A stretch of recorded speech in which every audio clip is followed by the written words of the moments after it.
12:30 in the morning, everyone's a little bit tired, but the hope of beer is keeping us alive. So here we go. Okay, so camera rolling? Yeah. Okay. Get ready, actors, and action.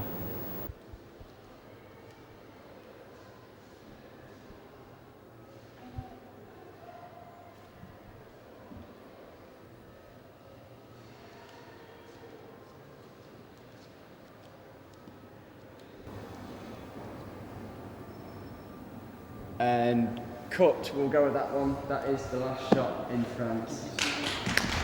Woo!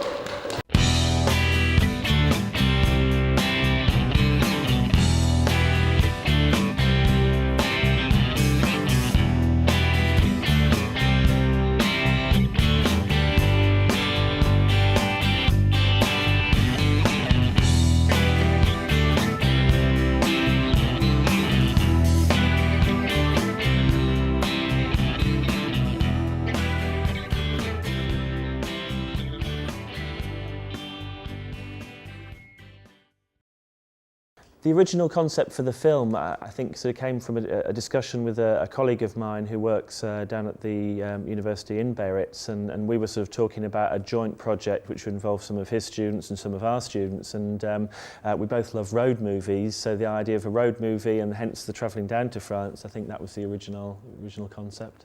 I suppose my overall involvement would be to look after the students, to make sure that the film is running to schedule, is looking good, everyone knows their jobs, and really ensuring that the training is there to enable the students to produce a high quality end product. The storyline for the film is about a man who becomes bored with his situation and his lifestyle, and who thirsts for adventure and for more colour in his life.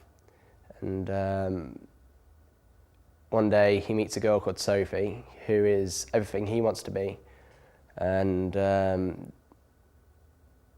change in the situation means that him and Sophie escape from England and embark on their own adventure. And the film also follows the repercussions that this incident has on the people surrounding Robert, and just basically about Robert and Sophie in France. It's an amazing opportunity. I mean, there are filmmakers that are trying to make it pro, doing films on a budget that are 200 times less than what we're doing at the moment, using equipment that's nowhere near as high a standard, and without as much backing, without as many people behind them driving you on to do it. So I consider myself very lucky to be here right now, and I can't wait to see the finished film.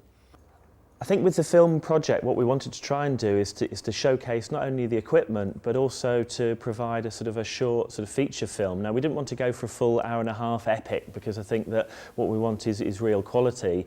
We're going to make sure that the film's shown on the NTL cable network, so that fits nicely into a half-an-hour slot. So that mixture of half-an-hour programming, maybe kind of B-movie trailer for sort of BFI-funded films, it seemed to sort of fit nicely.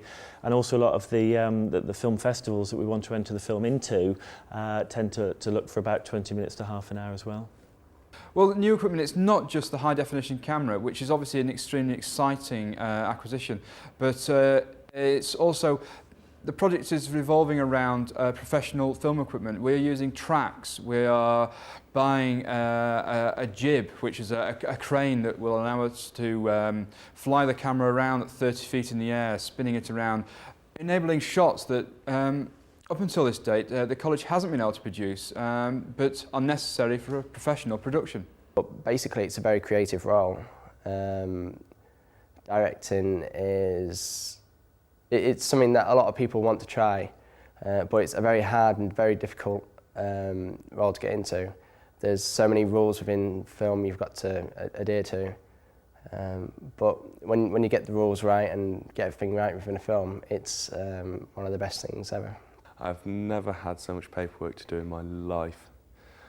We're trying to go about this in a professional manner. We're trying to do all the paperwork that a professional company or crew would do. and there's so much of it, it sometimes just really does get me down sometimes. I think I first got involved in the project through a sort of fairly drunken summer holiday in the south of France, where I was sitting there thinking, we've got a lot of very expensive new digital film equipment shortly arriving. How can we kind of showcase some of that to its full advantage? And the connection between maybe the extra glass of wine, the south of France, and the film equipment made me think that we really need to produce something that kind of gives students an opportunity to work actually out on location. And I guess what better location to work on than the south of France? I think it's a very exciting project. I think for a college of this size to be working with high definition video, something that no other college or university in the country, to my knowledge, the world is using yet. I think it's extremely exciting. And the whole thing, an adventure, a road trip, going abroad. I think for this college and for this area, it's an extremely exciting proposition. The HD equipment is very exciting, and not just for this film project, but also for future projects and companies that might want to start up in this area. Real film companies. Video production in this area is very limited at the moment, and I think we're giving people the opportunity to look at the region afresh and to start with new and exciting ventures. I think the foreseeable problems are the unforeseeable problems. They're the things that we can't foresee.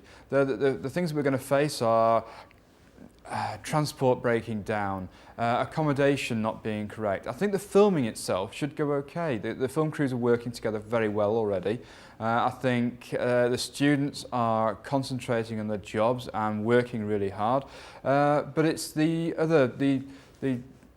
items that we can't insure against. Be careful that we get everything correct and right when we get over there. So we need to learn about all the procedures for setting up cameras and for actually working on scenes for when we get over there. It's not enough to just get over there and to second guess it. So we have to become experts before we get over there. He works bloody hard. Sometimes he makes me feel very guilty for the lack of work that maybe I do. He'll turn up to these meetings with big files full of new work that he's done, and I'll turn up with like 4 sheets that I think I've worked hard on, and he's up all hours of the day. I don't know how he does it, and he makes me feel bad. I'm terrified that it won't work. But if it doesn't work, future projects will hopefully benefit from the failings of this project. So I think overall we can't fail. We're going to produce hopefully a very successful piece of work, but if not, it'll lead the way to future productions. Crew all seem to be working very well. We've got a lot of very good ideas for the script, and I think that by the time we get to France, we're going to have it spot on. We're going to know exactly what we want and how to do it. So at the moment, I'm very optimistic for the future of the film. I don't know. There could be a huge number of problems, and we're not going to know about them until we get out there and experience them. And we're just going to have to deal with everyone as they come up. Every day, there seems to be more risk involved in the film. There's more reputations at stake, I suppose. I know if things go badly, everybody will say, "Oh, you've had no experience." But if things go badly, I will personally be gutted.